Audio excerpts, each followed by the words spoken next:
Heyo, everybody. Welcome to episode 14 of The Beer Enthusiasts.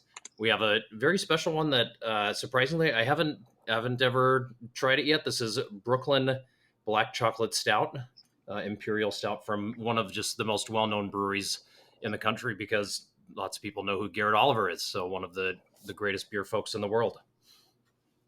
It'll be fun to go through something that he's responsible for creating as one of the paragons of food and beer pairing too. So it's Yeah. kind of like a fun Yep. trip down that lane.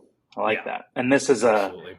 like a favorite of mine and our Oh, one of nice. our study buddies, On a Deep. We always geek out about this beer, so it's really funny to be able to share it with Scott and then subsequently everybody else to start thinking about all the stuff that you can do with it. Very cool. All right, I've got my favorite kind of snulip.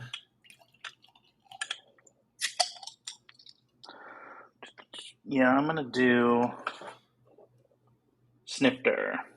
Nice. That's a good choice.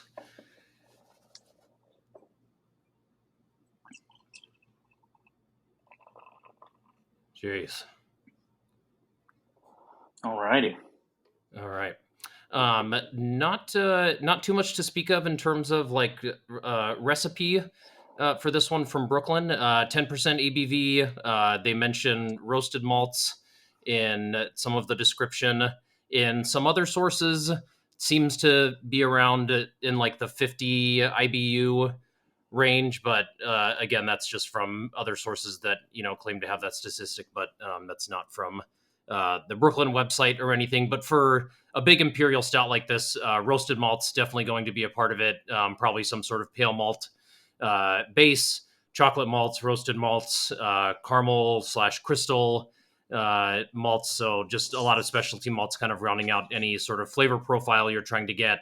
And in that regard, you're either going more heavily roasted things like roasted barley or black patent to get a certain flavor profile, or if you're kind of going softer in that realm, you're going more, chocolate malt, maybe chocolate wheat, especially in some of the more, New World stouts that are going to have a little bit more body, residual protein or sugars or things of that nature, or dextrins.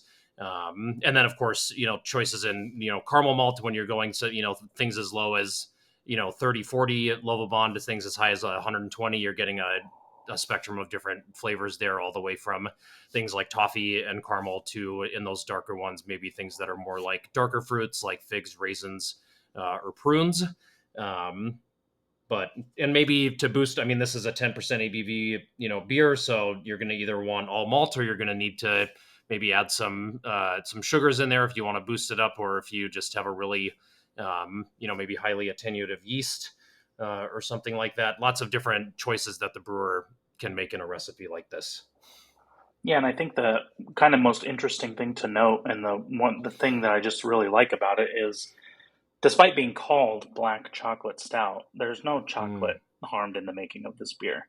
It is just the choice of specialty malts, and I've seen different mock-up recipes of it and stuff, and Scott's exactly right. They're essentially using a full range of specialty malts. I think I've seen as many as 6 different ones are in this wow. beer, to recreate a dark black chocolate style character and not use chocolate, because it can be a little misleading, because there is sort of the sub style of chocolate stouts, right? Sam Smith does one. A lot of breweries will add cacao nib or some kind of chocolate to make a little bit more dessert style of stout. And I think, we'll go through the full sensory profile, but I think that this is going to remind folks more of a Russian imperial style stout that's built to have a lot of chocolatey, dark chocolatey flavors, but no, it's not. It doesn't get us to pastry land. There's no chocolate actually used, and it's not. It's an old recipe too. It's I think Fair. 1994 Wow. is when it debuted. So this is almost a 30-year-old recipe. Yeah. Yeah, this is one when the first beer book I ever bought was Vintage Beer by Patrick Dawson, and this was one of the beers where they were actually able to accumulate, a 10-year vertical.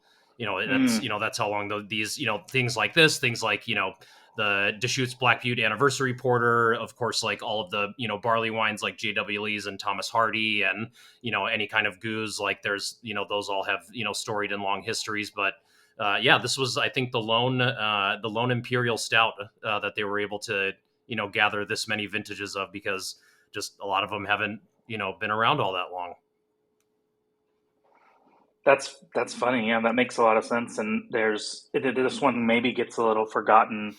Well, I don't know. It depends on where in the country and the world that you are, because there are now kind of a collection of imperial stouts that have been around for a minute. Your 1050s and your expedition stouts and your old Hmm. Rasputin, obviously, which we've done on the show um, before. And I think this is right up there with them, but this is an exciting opportunity to differentiate between those two, because I do think it's a little bit different.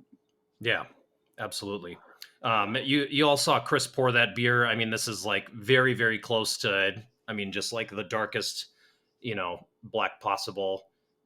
There's just like a slight, there's just a kind of a slight, kind of hue to it that you can actually kind of even tell that maybe this just has like some good clarity to it, just kind of at the edges, before it kind of gets to that opaque nature, kind of in the center of the beer. But extremely black. It's got this like, gosh, how would you describe the head color? It's just kind of this like It's like latte a light brown, brown, almost like mocha brown, or type. even just a pretty solid brown. Yeah, yeah, absolutely. Small to medium bubbles. It's got great retention. When you use a lot of darker malts, especially something like roasted barley, head retention, goes up. So that's one of the pros to using malts like that, along with all the flavor and everything else it provides. And mine's a little bit cold, but the aroma I was is, thinking the same thing. I mean, it's very chocolatey, for Yeah, lack of it's a hard better to. start.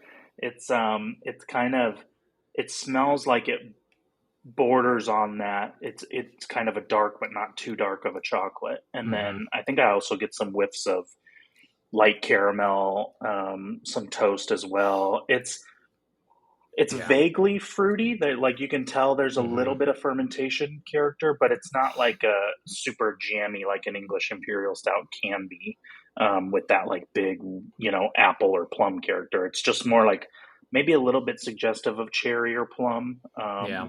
I was gonna say kind of dried cherries. I think this is kind of like a dark baker's chocolate.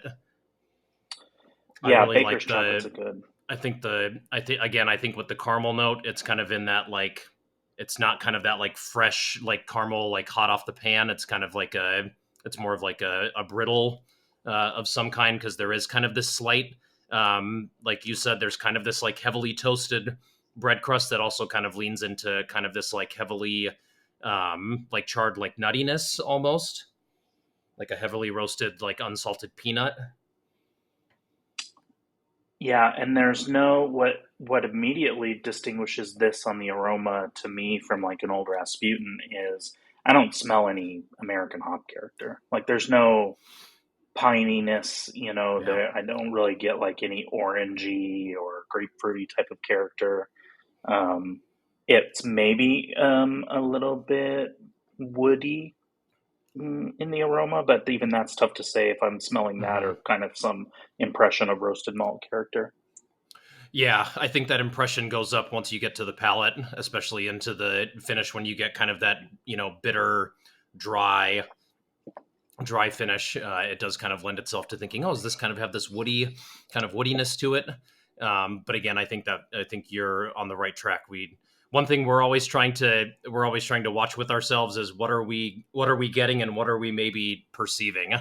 They're two very, very different things, and you once you kind of go down the rabbit hole with beer, you start learning what the tricks that your brain can play on you. And sometimes it's just as easy as tasting a beer when you're plugging your nose, and you just realize like, wow, like there it's there's this combination of that makes kind of this overall flavor, being taste, aroma, and mouthfeel. When you kind of take one of those away, it really kind of puts some things into perspective, but also helps you realize like, oh, like it's only chocolatey because I'm getting this retronasal thing, not because it like there's actually like a taste of chocolate. Right, that's a good reminder to from time to time do that nose plug sit where you make sure to plug your nose, take a drink of the beer, and without aroma, see what kind of like the mouth feel and some of the primary taste sensations might be, and it will surprise you a little bit because it's amazing what the brain can trick you into when you're smelling something that kind of comes off as like maybe a little bit sweeter of a chocolate, but you drink this, while plugging your nose, and it. I haven't done it yet, but I don't think this beer, for a 10% beer, finishes all that sweet. I think there's some roasted Mm-mm. character, some bitterness, obviously, that's all gonna kind of like cut that within itself. The final gravity on a beer like this is going to be bigger than a lot of other beers, obviously, and just with all those specialty malts, unfermented kind of carbohydrates and stuff, but it's surprisingly not like sweet, and that's also judged against today's more modern sweet leaning imperial stouts, right? Because where would you put the body on this? I would put. I would say this is medium full. It's got a pretty good. It's got a pretty good. Like you can tell, like you said, there's kind of this like sense of attenuation that there wasn't really any decision that was made by the brewer to really try and push the scales in terms of leaving some sort of either residual protein or dextrins or use of things like lactose, some sort of other unfermentable sugar. And but the other thing too is, I mean, I'll do the same thing with you. Where would you put the alcohol warmth on this in the finish?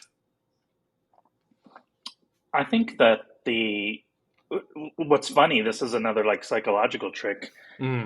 is there is this really pleasant and long lasting roasty linger, Hmm. like a bitter but not too bitter dark chocolate lingers as well, and that can almost make it like feel kind of spirituous, or like that's you're confusing that for alcohol warmth when really that's just roasted character. So my brain is telling me that there is like significant warmth, but I think I'm like conflating that with the finish overall.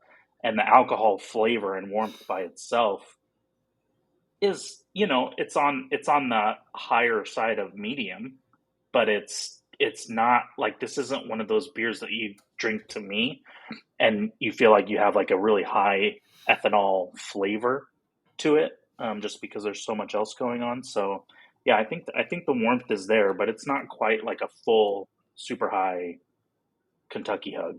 No, yeah, I had it somewhere between. I would have said somewhere between medium low and medium, kind of in that sort of range. Very uh, very drinkable for the style.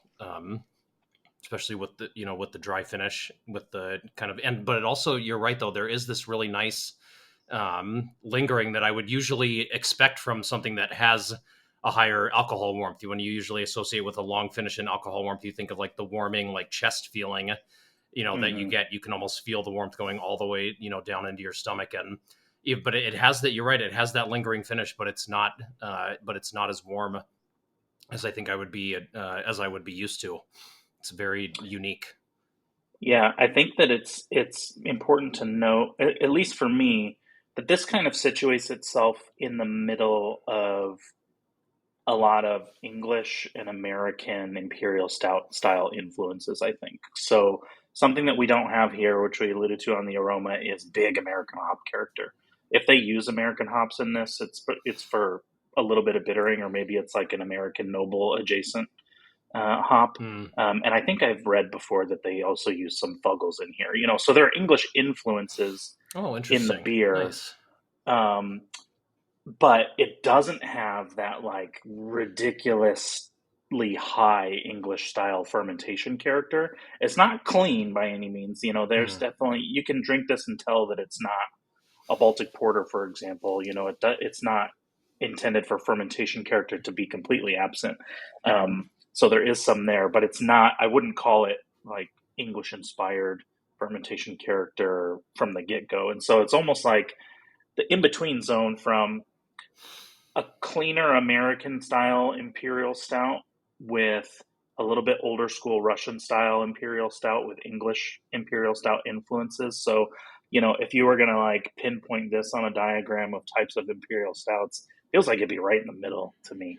Like it draws from several different kind of schools of brewing to create a really, like you have already said, like deceptively easy drinking, well-rounded imperial stout.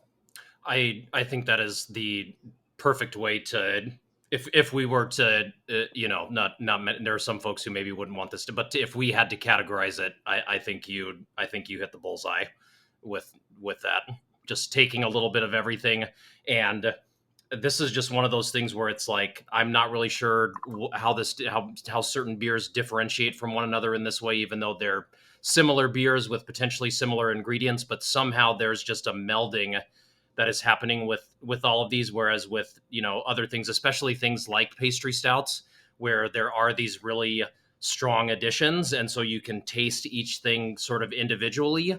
And I think sometimes when we go into a tasting experience knowing those things that have been those special ingredients that have been added, that's kind of what we expect out of it. We're like, okay, cool, vanilla check, cocoa nibs check, coconut check. So like, okay, this Right. beer is good now, like and so like we don't have to put on God, I hope you're not on Untapped still, but if you are, and you're just like, there's no coconut in this, like basically like they lied, too, or whatever.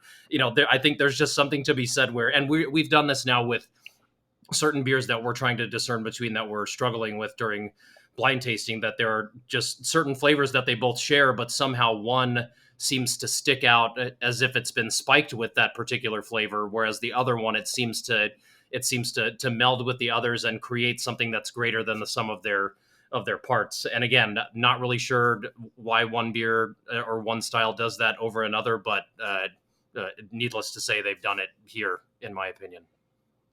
Yeah, I think so. I mean, this is just kind of a master class in grist composition, in my opinion. There's the finish is so beautiful. The flavor is just like lingering. It's roasty and kind of coffee reminiscent and dark chocolate reminiscent without being in the higher stratosphere of roast character. It's like a lot of people judge a whiskey, right? Which is you, this doesn't really have whiskey flavors in it, but I just mean the finish where you're like literally counting the seconds, how long until you don't taste it anymore.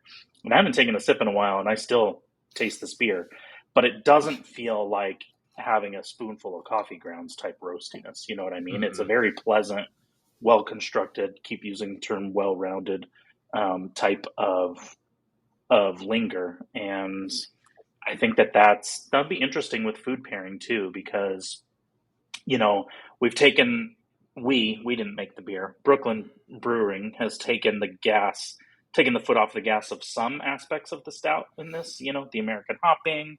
It's not one of these 100 IBU. It doesn't taste like one of these 100 IBU.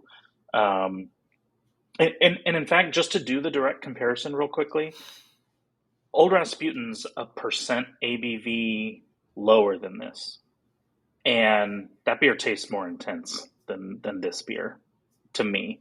And I think that's just a little bit simpler malt profile with a much more aggressive hopping rate. And so that might be good for us for some food pairings, because that's hard when the stout's really really hoppy on top of having a roasty edge, to pair with food. Yeah, I think that's a spot on assessment, and I think it just takes us straight into our favorite part. So where did you land for savory?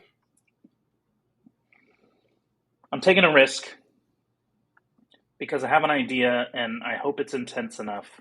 I think the flavors really, really work together. But it's usually chicken satay is served as an appetizer. Mm-hmm. Um, so you've got a grilled chicken skewer basically, and then a really like creamy, slightly spicy Thai peanut sauce. And I think the peanut sauce just is the main idea of driving this Mm-hmm. pairing, and I think would be really, really nice with this. You got that like creamy, peanut buttery texture, and this has the roast, the the alcohol, the carbonation to help cut through that a little bit. But it's not so big on the hoppy side that you're going to get like some clashing piney, grapefruity type flavors. Any of that like woodsy character, along with the roast bitterness, is going to really sync up with the grill marks on the chicken, I think. And again, I I think that the main driver of this is the peanut sauce. So if you're vegetarian like me, you can swap it out for fake chicken as long as you get the good grill mark, and then you've got your really unctuous peanut, like lightly spicy peanut sauce.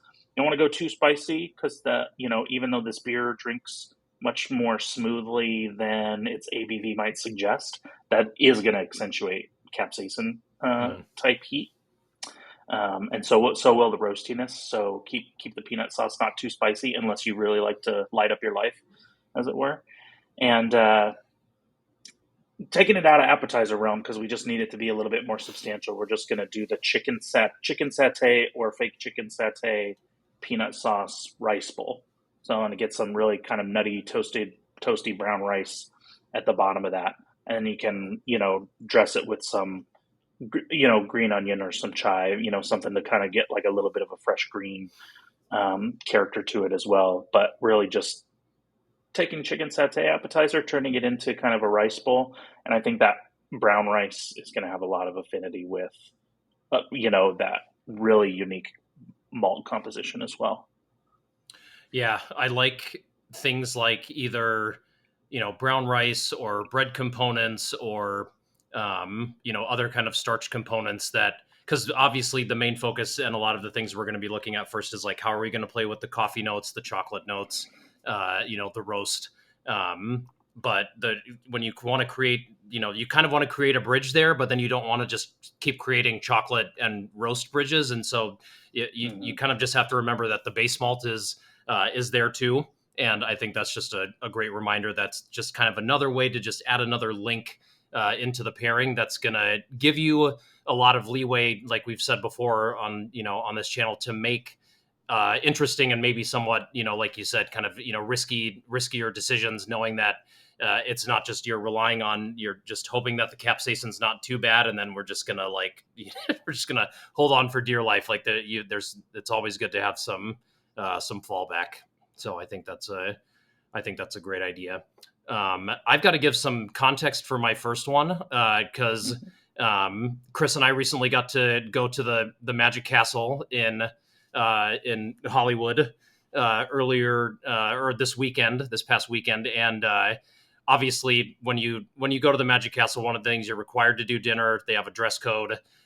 So their food menu is it's pretty awesome. I mean, you're like basically like the cheaper things are like salmon and like beef Wellington. Like Yeah. those are like, if you're just looking to kind of just like go middle of the road, like that's what you're purchasing. And so we're looking through the menu where, I think Chris even said, but, I'm thinking through, beer and food pairing, and they had an Australian Wagyu steak that I ordered. It had this Bordelaise sauce. And I think the the obvious part is like the char on the Wagyu. Like I think that's pretty obvious. Also the fact that it's has a little bit more marbling to it. It's going to be a little bit more of a fattier cut. Like that's going to be a really, really good place for a lot of this bitterness to kind of go and to live, and is going to be a really good, kind of maybe temper, some of the bitterness. But I really loved the savoriness of the sauce. There was clearly, some red wine reduction in there, which is just going to play perfectly in a beer like this. I mean, we're going to get to it in a couple of weeks, but these sort of, kind of darker fruit wine type flavors, these are things that brewers are playing with in styles like this, like Imperial Stout. But also it had this savoriness to it and this saltiness. And again, I think I think a lot of the times we're thinking, what is the sweet and the bitter contrast going to be in a pairing? And for something like this, and you'll see it in in my dessert pairing, I'm just wondering where I can get more salt and more savory, because roast can also kind of boost impressions of savoriness. And I think salt and bitterness is just one of the better contrasts that you can, I think when sweetness and bitterness contrasting, I think when that works, it's really good. But when it misses, you're left with usually something that's just far too bitter. So when you, which is why even when I posted today, a stout pairing, there were comments that were like, I don't know about pairing stouts with, with dessert, and it's like, yeah, it's usually because people are trying to go like really overtly sweet, and I think salt plays a key role in that. So yeah, so, nothing too hard to find. Australian Wagyu with a Bordelaise sauce and some fingerling potatoes. Just Yeah, go just whip stop by that your up. No big local. deal. Yeah, just ask your local butcher. I'm sure they've got some in the back. Uh, what you Well, land on for dessert? Or unless it sounded like maybe you had an entree. If you've got that, go for it. If not, I tried to turn hit me that with dessert. satay into an entree. So Mm. that was that was my savory. Because it's sort of it's tough to. I mean, when you look up imperial stout and main dish type pairing ideas, there's a lot of like big steaks and big burgers and blue cheeseburgers and all this kind of stuff, and all that makes some sense. And so I just have the one because I was trying to think outside of the box a little bit. Um, but for dessert, I have two ideas, and the first one is like a very quick idea that's also based on a recent experience that we had, which was we recently got to take the Aroxa flavor compound course, week long course in Chicago. We had hundreds of samples of beer trying to figure out how to pick out stuff blind. But in the evening, we got to go to the Hop Leaf one night, and we had a great dinner. Had some. They're very Belgian beer focused. Had some really good beers as well. But we took dessert home. I got one of each of their desserts, and one was like a goat cheesecake. Mm-hmm. So a slight spin on cheesecake, that lightens it. It was fairly light on the sweetness for a cheesecake, and the goat cheese gives a little bit tangier, different composition of the cheese character. And then it had like a dark fruit, like plum sauce, basically. And we actually had that with an English Imperial Stout that we found, and that was like the closest thing to fireworks with that Imperial Stout, which Mm-hmm. felt like a really hard thing to pair. And that Imperial Stout had like a lot of acidity to it, which was something that worked in that pairing. This doesn't really, obviously, with like the darker malts and stuff, there is some acidity present here, even though it doesn't drink like a tart beer, obviously, and it's not very noticeable. But I'm hoping that kind of like plum sauce drizzle can pull out a little bit of the fruity fermentation character from the beer as well. And this is a roasty beer with a long linger, but with that little bit different cheese composition on the cheesecake, hopefully get a little bit of that coffee and cream kind of characteristic that we've talked about several times before, which is nice. And then I don't think that it is, so sweet that you're going to get that really just like acrid roast finish, hopefully.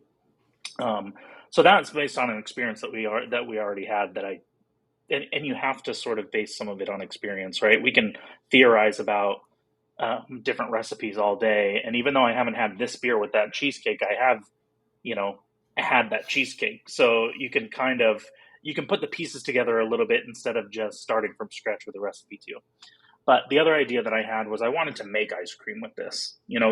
Obviously, just an ice cream float with this beer, I think, could be pretty awesome, and you could deal with any manners of ice cream. But I wanted to make a little bit of ice cream with this and pair it, and essentially make a coffee ice cream. So, I'm a coffee nerd as well, and I would pick kind of a fruitier, um, maybe Ethiopian style coffee with some nice blueberry, kind of raspberry style notes, and make a coffee ice cream with that coffee, kind of cold brew extracted, and the beer as some of the, liquid. And so you've got essentially a chocolate coffee ice cream made out of the beer.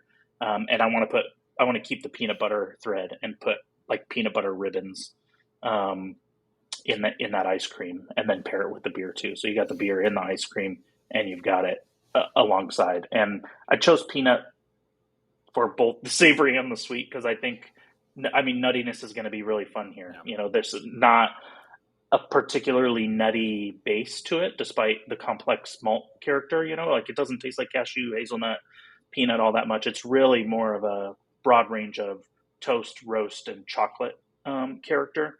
And so, peanut butter and chocolate. I mean, that's it's like among my favorite things on the planet. So Yeah, I had a very similar thought with what to sort of add to the different, malt complexities that the that the beer could potentially have. Obviously, it was the first time, so I was just kind of taking a risk that it just wouldn't taste like this. I just kind of assumed it wouldn't, but kind of in the same realm of like, how are we bridging with the base malt? How are we bringing some sort of bridging, but maybe like you're doing, adding a little bit of complexity to the roasted malts, the star of the show, but then also, again, how are we bringing in something that's maybe a good contrast? So I thought something maybe like caramel for the base beer kind of bridge. I was thinking, let's go with Blondie Bar. Let's just put Nutella in the middle and then just do a salted ooh, caramel drizzle. So you kind of mentioned it there in your list of different nuts. Just I was just thinking this is just going to be killer with that big hazelnut Nutella flavor. Heavily salted caramel again, just to kind of bring a little bit of a little bit of smoothness, a little bit more balance to the bitterness. But again, even getting another bridge with the caramel, maybe getting some sweetness and bitterness, tension in there. Blondie Bar again, playing with those really kind of toasted bread base malt character. And then I mean, we've mentioned all the things that this beer uses to cut, but it basically just has everything you could ever need to cut. It's got high ABV. It's got I would say pronounced bitterness, and it's got medium low, medium carbonation. So this is gonna cut through anything you put in front of it. So that's not really anything you need to worry about. But yeah, ooh, that's that my sounds dessert. delicious. That sounds delicious. I think all manner of like kind of like chocolate and nut butter style Yeah. recipes are gonna be really, really awesome with this. Yeah, I could not agree more. Well, I'm hoping we brought some really. I'm just assuming that Garrett Oliver is going to watch this, so Yeah, he'll I'm probably hoping he be the just first click, I'm sure. yeah. I'll just I think as long as I put Wagyu in the description, that'll probably show up on his YouTube algorithm. I'm sure he lives his best life and eats all the best food possible. So that's how we'll Yeah. get into his stratosphere. But wow, super duper good beer. I mean, of the quite a few that we've tried on the channel that I've tried for the first time, this is definitely up there. This is a delicious beer. This is I can see why we were talking about people in study group who just kind of geek out about this beer, and I can totally see why. And it's one that'll probably just turn into a seasonal pickup for me from here on out, and I see why other folks do that. And it's pretty fresh. I think their calendar listed is available from October through maybe December or January. So it's still October as of the recording. And so this, if your state carries Brooklyn Brewing, which almost all of them do at this point, I believe, Yeah. and you see the bottles that say Winter Mm, 2023 on the label, it's about as fresh as Imperial Stouts get. absolutely. All right, we've got our beers for the next couple of weeks. We're staying in with Brooklyn Brewing. We're doing Fonio Rising next week, and like Chris said last week, should be in a lot of Whole Foods. So if you've got one of those, make sure to swing by and get that. I think that's just I was starting to read up a little bit on that, and it's just a fascinating story.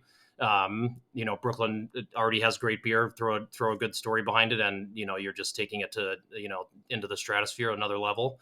So I'm excited to try that. That's an Imperial Pilsner, and then the week after that we have Oublon Chouf IPA, which is a classic example of Belgian IPA, and one that is I just had it recently, and it's still really delicious. So Incredible. Yeah, and the Fonio Rising, it uses an alternative, non-barley grain. So if you can't find that beer, but you do know of like a millet beer or, something that uses alternative grain, that's kind of the vehicle for what we want to talk about is using some different non-barley and, non-traditional grains for beer. So snag, if you can't snag that, snag something else that looks interesting, and we'll see you. Awesome. Well, everybody, thanks for tuning in. Make sure to like the video. Make sure to subscribe to the channel. Thanks for all the folks who've been commenting, people who've been subscribing. We really appreciate it. Cheers, and we'll see you in the next one. Cheers, my friends.